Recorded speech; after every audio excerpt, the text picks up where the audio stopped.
कहते हैं जब किसी शहर का सपना आसमान छूने लगे तो वहाँ सिर्फ इमारतें नहीं, विजन खड़ा होता है।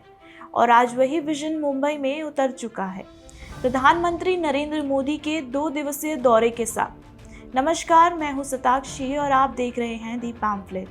दोस्तों, ज़रा सोचिए, वो शहर जो कभी सपनों की नगरी कहलाता था, आज वही शहर एक नई उड़ान भरने जा रहा है।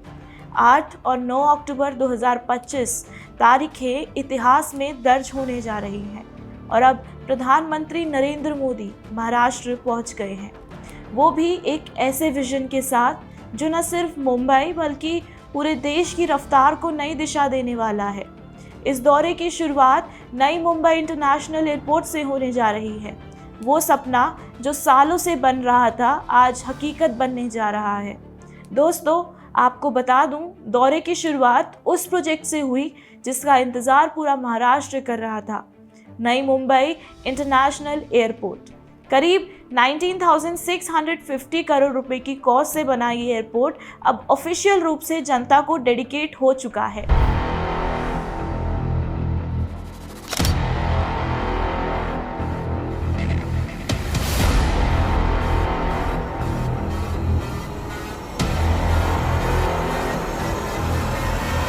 जहां प्रधानमंत्री मोदी ने फेज 1 का उद्घाटन किया और साथ ही एयरपोर्ट का पूरा वॉक थ्रू किया। ये सिर्फ एक एयरपोर्ट नहीं बल्कि ग्रीन इंडिया का प्रतीक माना जा रहा है। That is powered by solar energy, equipped with modern technology और गाइडिंग फ्यूचर फ्लाइट्स। आपको बता दूं, ये एयरपोर्ट न केवल मुंबई की भीड़ को कम करेगा बल्कि महाराष्ट्र को एशिया के प्रमुख एविएशन हब्स में शामिल करने जा रहा है।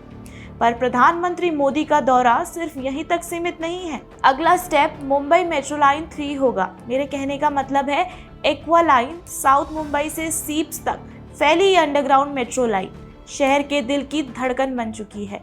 सबसे अहम बात ये है कि प्रधानमंत्री ने इसका पूरा दौरा किया और उद्घाटन भी उन्हीं के हाथ हुआ और ये पूरी लाइन राष्ट्र को समर्पित कर दी गई है। ये लाइन कुल मिलाकर 37,270 करोड़ रुपए की कॉस्ट से बनी हुई है, जो अब रोजाना लाखों यात्रियों को ट्रैफिक के जाल से निकालकर एक नई राहत देगी।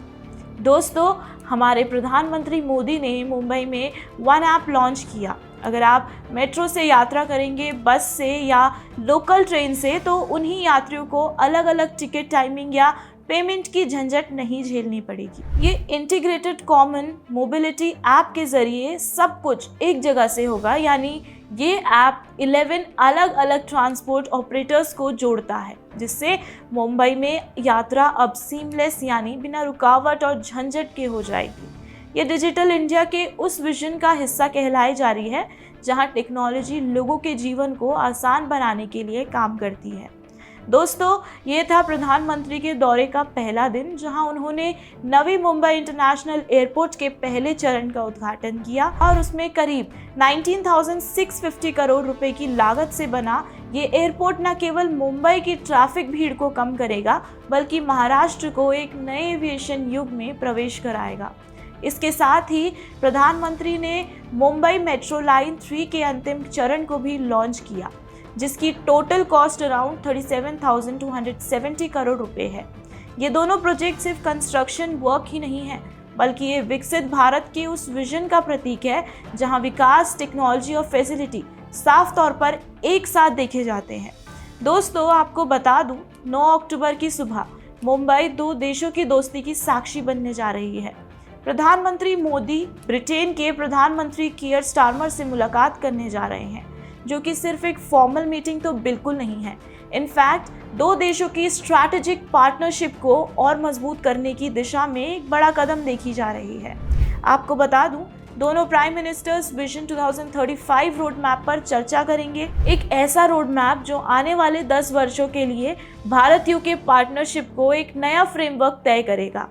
ये सिर्फ एक राजनीतिक दस्तावेज के तौर पर नहीं देखा जा रहा है, बल्कि उस सोच का प्रतीक है जिसमें टेक्नोलॉजी, ट्रेड, एजुकेशन और इनोवेशन को जोड़कर एक फ्यूचर बिल्ड किया जाएगा।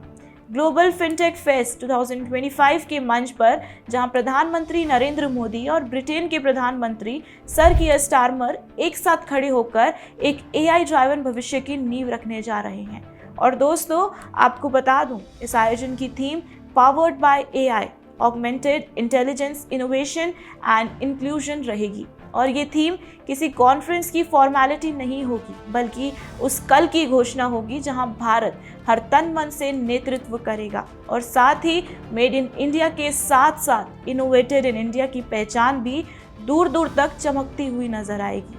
मुंबई के इस मंच से उठी वो आवाज़ सिर्फ भारत के लिए नहीं है, बल्कि पूरी दुनिया के लिए एक आवाज़ है। वो मंजर है कि भविष्य अब वेस्ट से नहीं बल्कि ईस्ट से निकलेगा और उस भविष्य का नाम होगा भारत। ये वही कल है जहां भारत टेक्नोलॉजी की मिसाल बनेगा, जहां डिजिटल इनोवेशन और फाइनेंशियल टेक्नोलॉजी मिलकर एक ऐसे एरा की शुरुआत करेंगे जिसमें विकास सिर्फ GDP से नहीं बल्कि हर नागरिक की मुस्कान से मेजर किया जाएगा।